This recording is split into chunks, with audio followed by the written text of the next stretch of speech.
Time now for our World Cup debrief show with Emily Boyle. Nice to see you, Emily. Plenty of football to discuss today, including the first batch of second group stage games. Yeah, loads of football as per usual. And with us here to discuss is Tando Sophia. Hello, Tando. Hey, thank you for having me. Mexico, the hosts, are the first nation to qualify. That's the big news, basically, of today. They're the first to qualify through to the knockout stage of the competition. The hosts had a tough game in the first half, both teams really holding their ground against South Korea, of course. Mexico were actually booed at half-time by their fans, but it was their midfielder, Luis Romo, who capitalised on a huge mistake by South Korean goalkeeper Kim Sung-ju, who fumbled the ball after a save. South Korea came close to equalising in the 87th minute, but that effort was saved on the line by Raul Rangel in goal. Now, that win means that Mexico take the top spot in Group A and confirm their qualification. This is Mexico City last night. You can see the scale of their celebrations there and how much it means to those fans. Obviously, very chuffed with that result. Tando, obviously a great result for Mexico.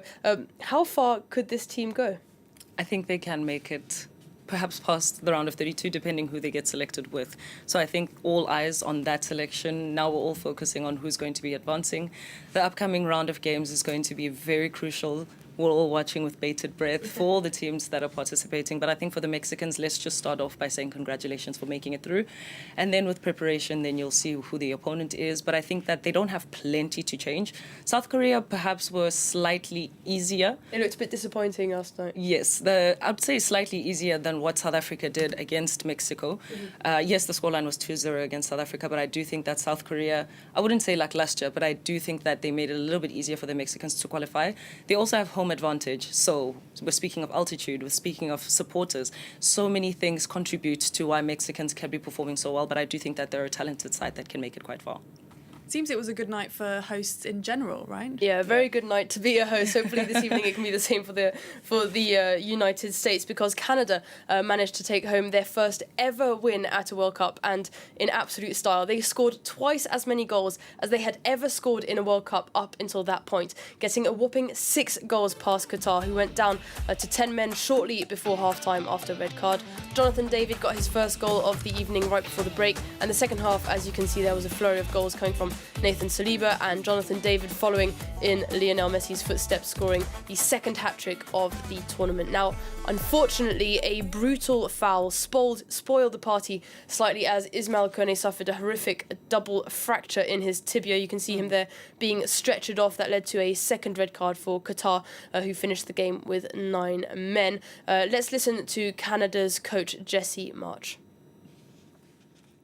I haven't spoken to Ismail yet, but he's at the hospital. He will prepare for a surgery. I'm going to go see him after this press conference. We'll see exactly what we decide to do for him.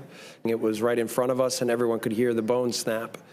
So, you know, your heart goes out to him, and everybody's a little shaken by the whole experience, because of the nature of the injury, and also because Ismail is a big part of the heart of our team. It will be a big loss for us. Now, there were 2 other games last night that we haven't talked about yet. Yeah, 2 other games that were very important to your 2 football fans here in the studio. Let's start off with the South African game. Obviously, South Africa drew against the Czech Republic. Tando, you're a fan, you're a Bafana supporter, of course. What was your take on that result? I'll try to remain neutral so that it doesn't seem that I'm too biased in my feedback. But I do think in the beginning, in the first half, Czech Republic had us. They were more organized, they had more options, they had players in the lines, in between the lines, and so it made them more organized, and hence the result of them leading early in the game. Coming into the second half, I do think that South Africa began putting a little bit more pressure when they started making changes as well up front. When they replaced Reyners with Evidence Makgopa, I do think that that was a change that should have been there since the beginning. I always ask myself why Evidence Makgopa doesn't start for Bafana. He's tall, he intimidates defenders, he applies pressure when necessary. And I have been saying that South Africans, from what I've seen so far in the World Cup performance, it's a lack of pressing when the opposition has the ball. So I do think that when you look back at that game, that was one of the points where South Africa were perhaps not able to capitalize and win the game. A lot of also I don't want to speak too much about the refereeing because yesterday was also the first game which was officiated by an all-women's crew, and I think that's impeccable. I do think that she made some very good calls. One of them being the penalty that was awarded after Masego was brought down in the box, and it was beautifully converted by Mokoena, who will be missing the next game against South Korea, which is unfortunate because now we're missing a midfielder and a very talented Deboho Mokoena, who is also marshalling the attack when he has to. So that's going to be very unfortunate, but I do think that there's going to be some players who can step up to the occasion. Quite a few options. Jaden Adams was really good for a compact player of his size. He was playing defensively. He really came to the park. Mbegazeli Mbogazi, my star.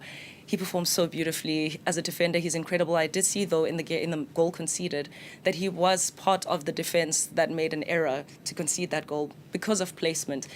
The South African players will focus more on the ball rather than they were on marking players and spaces, and I do think that they fell short on that. So perhaps as an armchair coach, I can say that that's one of the changes that Coach Hugo Broos can make. Also, news coming out that Mshishi, who is okay, I'll come back with that one. I'm very passionate about this one, but there's plenty of news. But there has been a very unfortunate 3-game suspension for Themba Zwane, which also affects South African performance.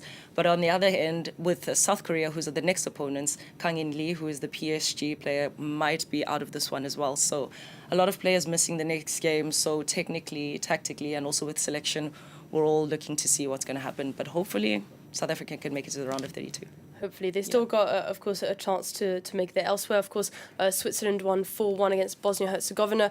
Now, that was an extremely boring game right up until the 74th minute. And then there were 5 goals and a red card in the space of 20 minutes. And one man who really stood out in that game was Yohan Menzambi. He came off the bench after the famous water break or ad break, scored 2 goals, contributed to 1, was involved in the foul, which got that Bosnian player sent off. And the big question is, and I'll put it to you, Tande, the big question on everyone's mind is, why is this man not starting? Like I even said with South Africa, with the likes of Evidence Makgopa, we all ask ourselves these questions, but the coaches are professionals who understand what they're doing. This can be based on player performance, his capabilities, how long he can play. I was actually looking at his records with his performance with Freiburg, and who finished 7th in the Bundesliga, had an incredible game against Bayern Munich, 3-2, and he scored the opening goal for that one, beautiful from outside of the box. So you do see that this guy is capable of performing incredibly well, but you do see that he tends to be subbed off after 70 minutes of play. A couple of 90s here and there, but it perhaps might be related to a medical issue or just performance-wise.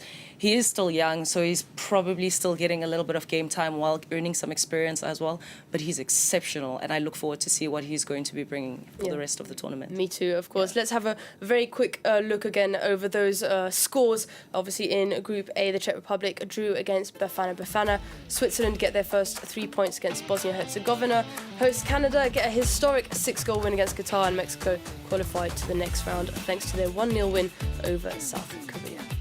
There's also been a lot of news coming out of this World Cup. What are the headlines, Emily? Yeah, well, Tando mentioned it a little bit earlier. Some congratulations are due firstly to Tori Penso, Brooke Mayo and Catherine Nesbitt, who become the first all-female on-field officiating crew at a men's World Cup. Tori Penso becomes only the second woman to be the first referee at a World Cup after French woman Stéphanie Frappart.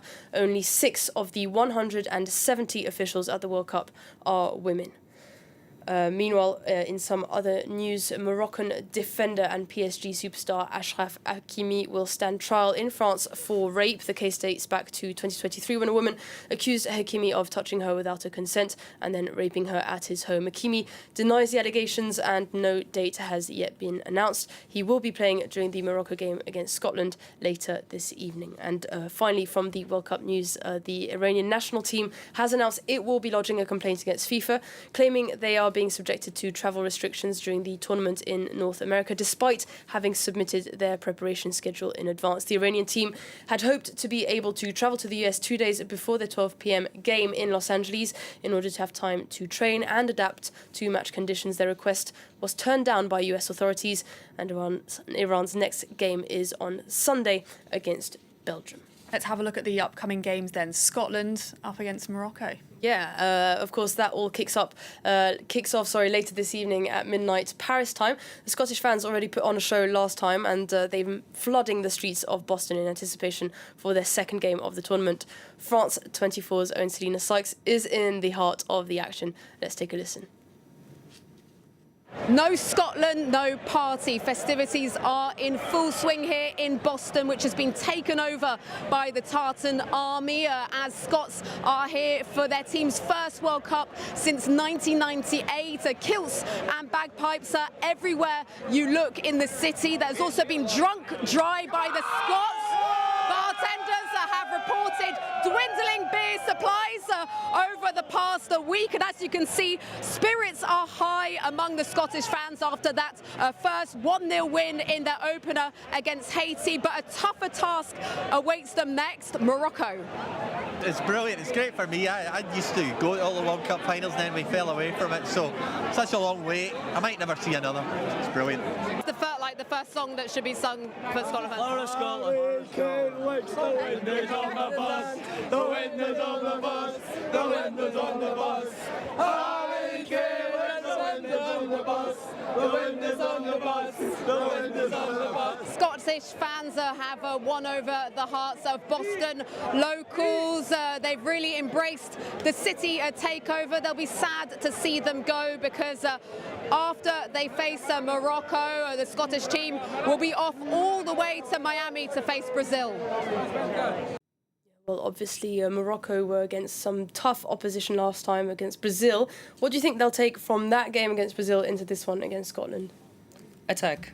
A lot more goals coming into the game early on. Moroccans are known to play a very defensive game, but I do think that they're also quite disciplined side. So up front, they do have the talent, and I do think that they're capable of doing an exceptional job against the Scottish side, because even if you look at their performance against Haiti, Steve Clarke's men, they performed quite well, but I do think that they were able to, if they performed a little bit better, could have scored a lot more. I mean, having an early goal and not being able to continue in that form in the rest of the game tells you a lot. Haiti is also a good side considerably, but we're looking at the Scots in this one, and I do think that there's a lot to clean up on their side. The Moroccans, not that much coming into this encounter. Very unfortunate for Achraf Hakimi to be dealing with these kinds of things psychologically, but obviously these are not the main focus of the whole situation, and I do think that the Moroccan side, like I said, has a lot of depth. You have the likes of Brahim Diaz, who had an exceptional run in the last AFCON edition. So up front, you do have those options. And defensively, if they can just keep it tight and solid and try not to concede in this one. I'm going to be trying to watch that game this evening, Yeah. definitely. What other fixtures can we look forward to? Well, quite a few to choose from, as per usual with this group stage. Hosts USA will be hoping to take a top spot in Group D against Australia. Scotland against Morocco, as we've discussed, and Ancelotti's Brazil face Haiti. And finally, Turkey and Paraguay, both looking to take their first points at the tournament. The US was looking pretty good last time we saw them. Yeah, they look pretty good. They beat most people's expectations, mine included, with getting 4 past Paraguay, of course. Australia, too, carried out a defensive masterpiece against Turkey. So this is really kind of the top spot is up for grabs. What are you expecting from this game? Goals. Plenty of goals. United States of America showed us a very beautiful game in the last encounter. Chris Richards also having some almost unbeatable record of the clean passing, 100% record. And so these are the likes of the things that we're going to be looking out for coming into this encounter. We also had a very great run. Sorry, I just lost it over there. I was looking for the statistics. We also have the likes of Tyler Adams, who is available here, who plays for Bournemouth. He's been a player to look out for throughout the season, and I do think that in the defensive structures, I do think that he's able to drop down into defense as a midfielder and step up when it comes to attack. Don't necessarily think they need that when they have Balo in the team. Having scored a brace in the previous encounter, I do think that when they come into this one, the Scots will be operating around him, potentially, especially if they're going to be a team that observes the opposition. But if then they focus on him, then they can use him as a dummy to actually bring out some defenders and then use those spaces. So I do think that they have a very wise coach in Pochettino, but we should definitely see tonight. I'm looking forward to it. Me too. And I think that's all we've got time for on the World Cup roundup.